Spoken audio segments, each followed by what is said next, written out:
Hello everyone, welcome to our next lesson. In 9.4, we are going to learn about the law of cosines. So the law of cosines is another tool that we have to solve triangles. And we use the law of cosines when we're given side, angle, side, or all three sides of a triangle. Law of cosines tells us that for any triangle ABC, where angle A is opposite side A, angle B is opposite side B, and angle C is opposite to side C, then these equations are going to hold true. A squared will be equal to B squared plus C squared minus 2BC times cosine of A, or B squared is equal to A squared plus C squared minus 2 times AC times cosine of B, or C squared is equal to A squared plus B squared minus 2AB times cosine of C. The easy way to remember this formula is that the first part of the equation is like the Pythagorean theorem, and then you're going to subtract 2 times the product of the other two sides times the cosine of the angle that is opposite the side that's alone in the equation. So we are going to use the law of cosines to solve some triangles. We're going to start off with example 1. For example 1, we are going to be given the side angle side case. C has a length of 14, A has a length of 11, and the measurement of angle B is 34 degrees. I'm going to start off by setting up an equation to find the side length of B. So B squared is going to be equal to the sum of the squares of the other two sides. And then you want to subtract 2 times the product of the sides, and then you multiply by the cosine of the angle that's opposite. We're going to put this into our calculator. I get this as my answer for B squared, and then we're going to need to square root both sides of the equation so that we get B. I get 7.9.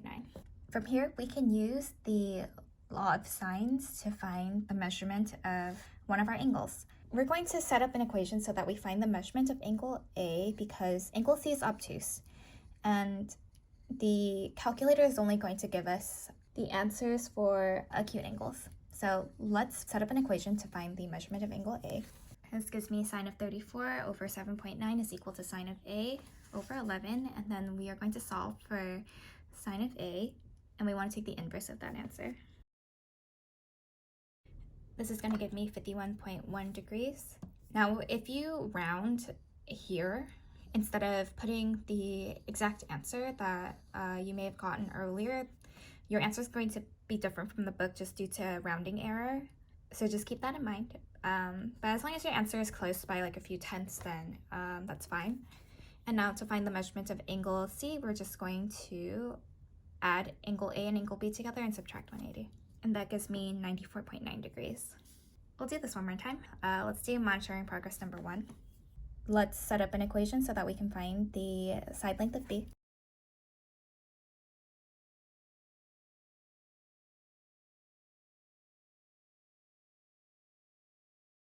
And then we want to square root this answer to give us the measurement of B.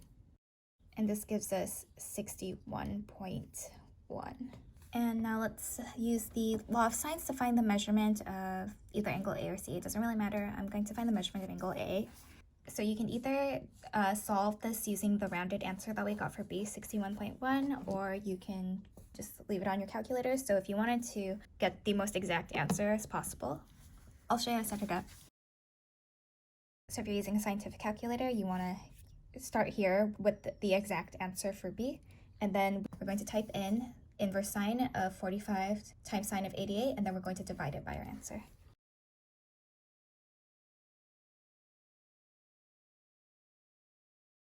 And this gives us 47.3. And then we can find the measurement of angle C by adding the measurement of angle A and B together and subtracting that from 180. And that gives me 44.7 degrees.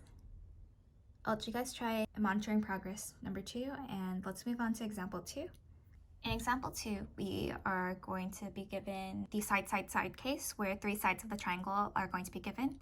So the procedure for this is to use law of cosines to find the measurement of one of your angles of the triangle, and then you use the law of sines to find a second measurement of the angle, and then use the triangle sum theorem to find the last angle. So the procedure is very similar to the first example.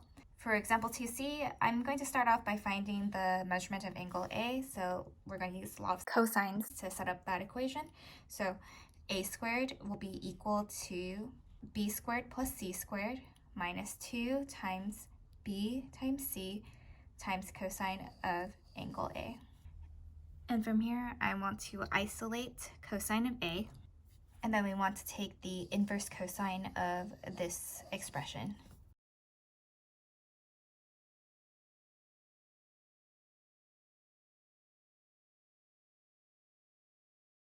And I get that the measurement of angle A is 24.2 degrees. And now let's use the law of sines to find the measurement of angle C. This is going to give me sine of C over 20 is equal to sine of 24.2 over 12. And now let's isolate sine of C. And then we want to take the inverse sine of this expression.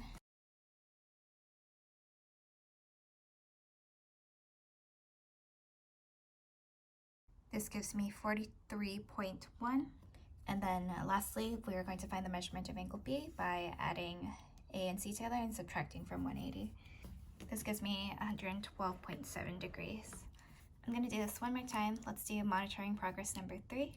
And again, we want to use the law of cosines to find the measurement of an angle of the triangle. I'm going to find the measurement of angle A.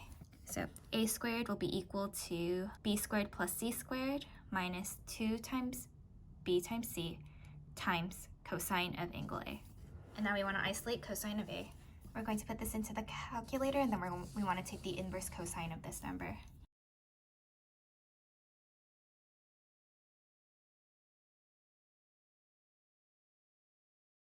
And I get 41.4. Now let's use law of sines to find the measurement of another angle. It doesn't matter if you find C or B. I'm just going to do B this time. Sine of B over B will be equal to sine of A, which we just found, over A.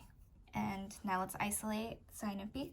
We're going to put this value into our calculator, and then we're going to find the inverse sine of that number. And I get 82.7. And lastly, let's find the measurement of angle C, and that gives me 55.9 degrees. That's it for our lesson for today. Please let me know if you have any questions. I hope you have a wonderful day and take care.